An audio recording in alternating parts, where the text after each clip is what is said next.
The way the circuit works is you have your high voltage here, which is connected to a 10k ohm resistor, which is then connected to the NAND gate.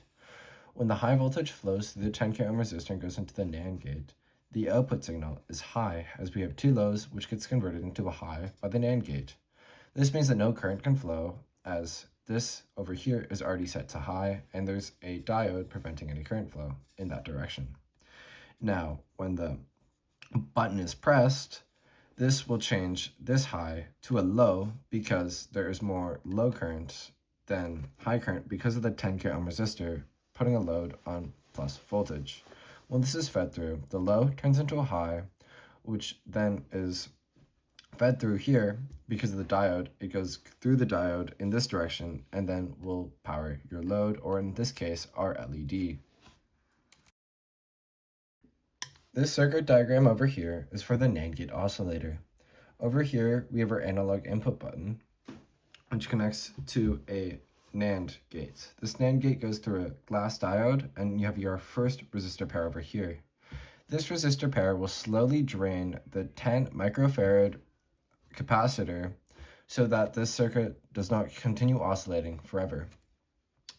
As the electricity goes through here, it goes through all these NAND gate oscillators with another diode at the end preventing backflow into the NAND gates. Over here as well, we have our 0.1 microfarad capacitor.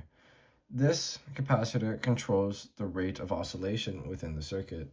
We have our 1 mega ohm resistor, which slowly bleeds electricity into this NAND gate. And then we have our 470 ohm resistor, which brings most of the current to this NAND gate. Over here is our oscillator. There is an LED to indicate the oscillations, and there is the NAND gate, our analog input, and that's about it. When we plug this circuit in, you can see the oscillation on the green LED. This oscillation follows the frequency and rate determined by this capacitor over here. This capacitor group over here controls how long it goes for, and it will eventually die out.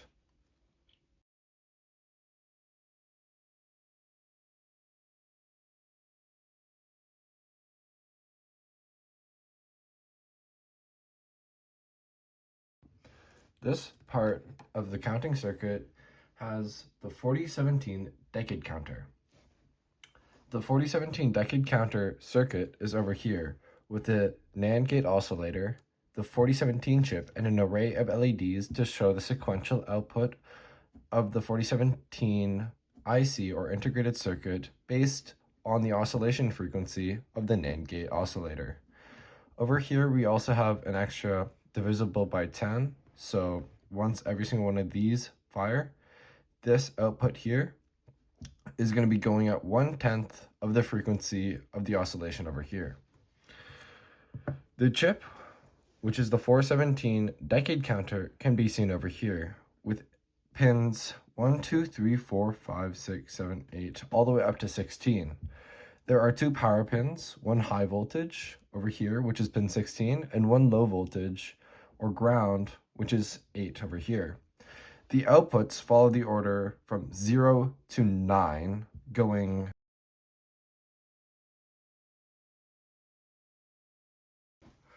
The next part of the circuit is the 4516 up/down decade counter. This circuit builds off of previous circuits, as we can see the NAND gate oscillator along with the 4017 decimal counter chip. The way this circuit works is the oscillation from the NAND gate oscillator will go into the clock input of the 4017 decimal counter chip, when then we will take the divide by 10 output, put it into the clock input of the 4516 up/down decade counter integrated circuit, and take those outputs and put them into the green LEDs shown below, which will represent the binary number that this counting circuit is on. The way the 4516 up/down decade counter chip works is complicated. We have our high voltage and low voltage, like most other chips, and there's a bunch of other functions, such as preset, carry in, carry out, up/down, reset, and then you have all your inputs and outputs.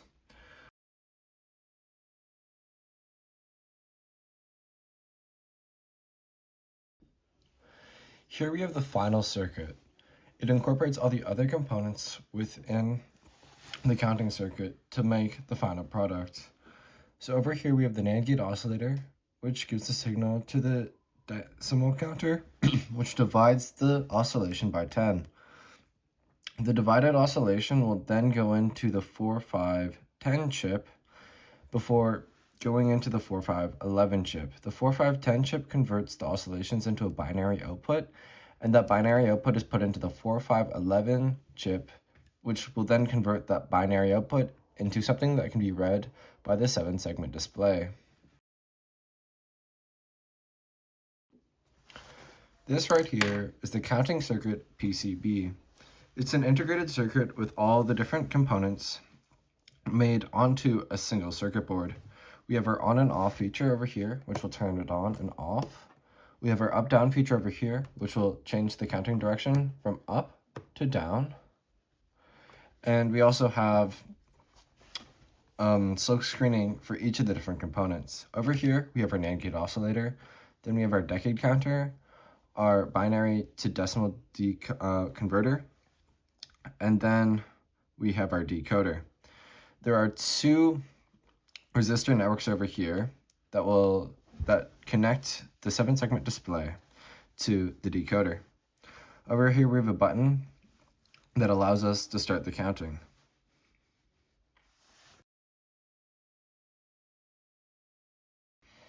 The battery for the circuit is integrated within the actual case, with it being located inside. This case is the variant that has been made out of resin. Thus, there's nuts that go into the nut sockets, and then there's bolts on top. This is done as brass fittings cannot be used because resin will not melt properly. Furthermore, inside of this actual component, there is a battery. This battery is made out of metal, and there is a chance that it will touch the leads on the other side of the circuit board. To prevent shorts on the circuit board, there is electrical tape placed over the battery. Once everything's screwed together, it will look like this and has nice writing on the side.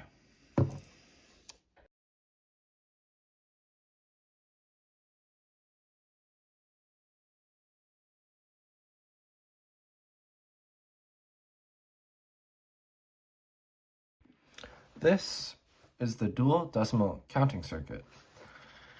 This circuit is different than the single-digit counting circuit, as there are more ICs to account for the extra 7-segment display, along with switches that will alter the up-down. So this switch will change the counting from up to down and down to up, and this switch here will set it on store. We have the NAND gate oscillator, which is oscillations will go into the 4510 chip. This first 4510 chip is connected to this switch with its store feature. Thus, when this is stored, the other 4510 chip does not count. When this is counting, the signals go down into this 4511 decimal decoder, which then leads into this 7-segment display via 680 ohm resistors. Furthermore, the carryout pin on the 4510 chip leads to this chip with the carry-in pin. So the carryout goes to the carry-in. That means when this is counting, this will count once every single time this makes a number cycle. The output of the second 4510 chip leads into this 4511 chip, which leads into the tens digit on the 7-segment display. To see the